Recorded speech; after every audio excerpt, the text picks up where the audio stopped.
présente aujourd'hui un système, un dispositif qui s'appelle Parado. Est-ce que vous pouvez nous expliquer en quoi ça consiste? Ça consiste dans le fait d'aveugler une voie d'eau par l'intérieur du bateau par un homme seul. Cette idée, elle est venue il y a au moins une dizaine d'années, j'ai pensé à ça, puisqu'encore une fois, les risques majeurs en mer, c'est l'incendie, la voie d'eau, l'homme à la mer. Alors autant il y a des moyens de lutter contre l'incendie et l'homme à la mer, des moyens de repérage satellitaires, mais contre la voie d'eau, il n'y a strictement rien. Et dans nos écoles de marine marchande, on nous apprenait qu'il fallait mettre un paillet, le fameux paillet Malakoff, c'est-à-dire un gros paillasson par l'extérieur du bateau qui venait obturer la voie d'eau, mais ça générait l'immobilisme du bateau, qui ne pouvait pas naviguer avec ce système-là. Et donc je me dis, il faut imaginer quelque chose qui permette au bateau de naviguer, c'est-à-dire de se rendre dans un port refuge où il pourra donc faire une réparation définitive. Mais entre-temps, assurer la flottabilité du bateau. Moi, je ne suis pas ingénieur, moi je suis capitaine de marine marchande, mais je ne suis pas ingénieur. Donc il fallait que les techniciens compétents viennent m'appuyer pour développer le prototype. Et donc j'ai eu la chance de rencontrer Guénaël Lemaguerre, qui est donc ingénieur responsable de tout ce qui est nautisme à l'UBS, et qui m'a donné un sérieux coup de main pour arriver là où on en est aujourd'hui. Et ça se présente comme un parapluie? Ça se présente comme mon idée c'était un parapluie fermé, une idée toute simple, hein, un parapluie fermé qu'on rentre dans la brèche, qui s'ouvre à l'extérieur, qui vient de se plaquer contre la coque et qu'on immobilise par un système qui vient de plaquer contre la partie intérieure du bateau, contre le vaigrage. Voilà, c'est ça la grande idée. Mais après, la mise en œuvre, elle est beaucoup plus compliquée que ça. Parce que ça exclut le fait d'avoir des baleines comme un parapluie, parce que les baleines ne permettent pas l'étanchéité. Ensuite, il faut que le système puisse s'adapter sur toutes les formes, qui ne sont pas des formes plates, mais des formes arrondies, que constituent la coque et la carène d'un bateau, et que l'effet de ventouse soit acquis par différentes épaisseurs de matière, et encore aussi fallait-il trouver la matière la plus appropriée, les différentes épaisseurs, et puis le fait de créer des affaiblissements à l'intérieur de la coupole, de manière à pouvoir le plier et le mettre en position d'attente. Il ne manque plus qu'un accastilleur aujourd'hui. Alors aujourd'hui, notre but, il y a un représentant du CHIP qui est là, donc il ne manque plus qu'un accastilleur, style du CHIP ou Plastimo, qui accepte de développer le produit, de l'industrialiser et de le mettre sur le marché. Commercialiser, ça veut dire le redesigner. Il faut qu'il ait une autre allure que ça, de présentation. Il y a tout encore un travail à faire dessus. Mais ce qu'on voulait aujourd'hui, c'était valider le processus. Et le breveté? C'est tout. Le breveté? C'est fait, il est breveté. Ah, il est breveté. Ah oui, le brevet est délivré. Oui, il y a un brevet national et ensuite il y a eu un brevet international. Enfin, là, on en est là. Voilà, système de blocage sur le manche. Et là, il est bloqué contre la paroi intérieure du bateau. Voilà. C'est tout simple. Le principe est tout simple. Il suffit juste d'y penser. C'est simple, ça marche. Ben oui, hein. Et donc, on voit que ça tient dans un petit volume, quoi. Alors la mise en œuvre, donc on a toute la partie avec les ailettes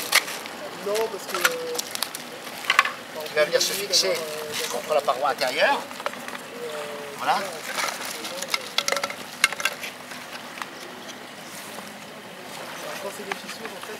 Alors ça se monte, vous le faites tout doucement, mais ça peut se monter évidemment plus rapidement. Voilà. Voilà. Donc ça, c'est ce qui va venir se fixer contre la paroi intérieure du bateau. Enfin, plutôt dans ce sens-là. Et il y a un système de fixation. On a repris le système qui existe sur les selles de vélo. Un système à blocage rapide. Qui vient donc sur le manche. Voilà. La partie extérieure et la partie intérieure qui vient se fixer sur l'intérieur du bateau pour maintenir le système en place. Et qui, encore une fois, sera bloqué simplement et rapidement comme ça. Voilà. Alors donc, il est maintenu fermé par, nous on a mis provisoirement un petit bout, mais ça, évidemment ça peut s'améliorer aussi. Voilà, le principe, c'est de passer le système à l'extérieur, vous voyez, de le libérer. Vous voyez, ça se fait rapidement. Ensuite, il vient se plaquer contre la coque et le système de fixation intérieure qu'on vient là bloquer. On l'a pas assez vissé. Qu'on vient bloquer.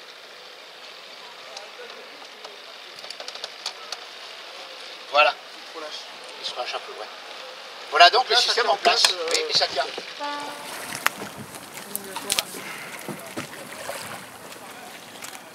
Ah ouais, mais de là, vous ne pouvez pas voir ce qui se passe à l'intérieur, si?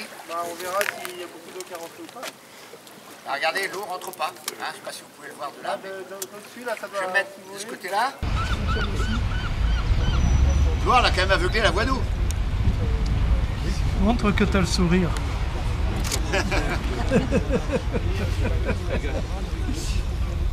Parce que si on n'avait pas l'appareil, elle aurait coulé la parcasse.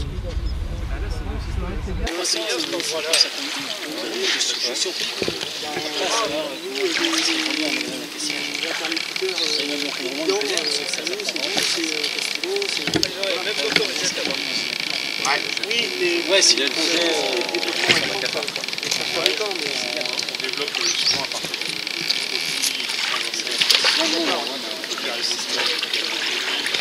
J'avais prévu des freins de rechange. Hein.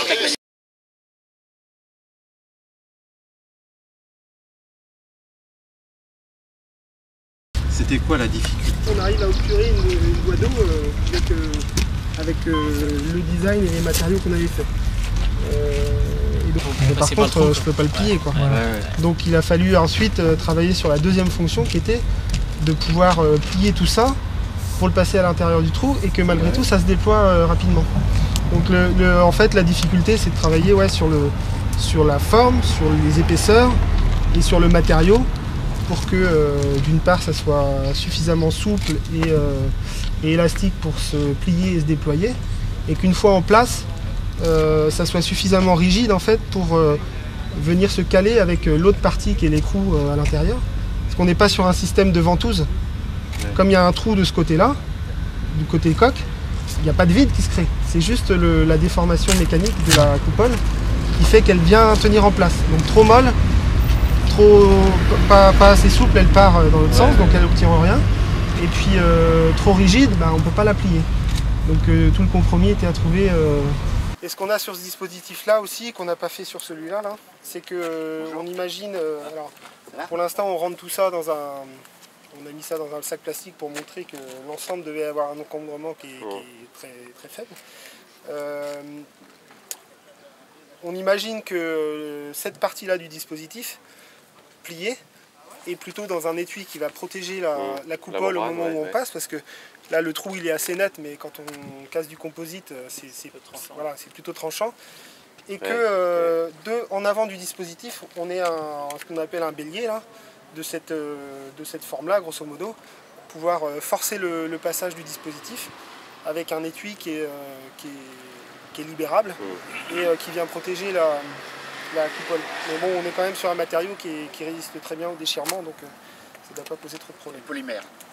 Il peut rester en place comme ça, donc il permet de rentrer, se mettre à l'abri avec la voie obturée ou largement asséchée. Mais comme on a obturé de l'extérieur, on a toujours accès au trou. Donc, ce qui veut dire qu'il existe dans le catalogue du chip AD ou Plastimo des pâtes à prise rapide pour venir colmater des fissures, des choses comme ça. Mais par contre, c'est impossible de faire ces choses-là sur une voie d'eau dans l'urgence. L'optimisation de tout ça, que ce soit sur la rigidité, on voit qu'on a différentes rigidités là, en fonction des coupoles qu'on utilise, etc. Ça, c'est typiquement l'objet d'un développement qui doit arriver à optimiser de l'ergonomie, du design et aussi la partie mécanique. Et tout ça. Une voie d'eau, ça peut être minuscule. Oui, mais dans ces cas-là, si c'est vraiment minuscule, il suffit de mettre un petit short dans la faille ou c'est un petit trou. Hein, mais on ne part pas de ce principe-là. Hein, on part du principe, sur les fissures, encore une fois, on peut intervenir avec des moyens sommaires qui nous tombent sous la main. Mais si vous faites un trou de 10-15 cm de diamètre, il n'y a pas de solution aujourd'hui.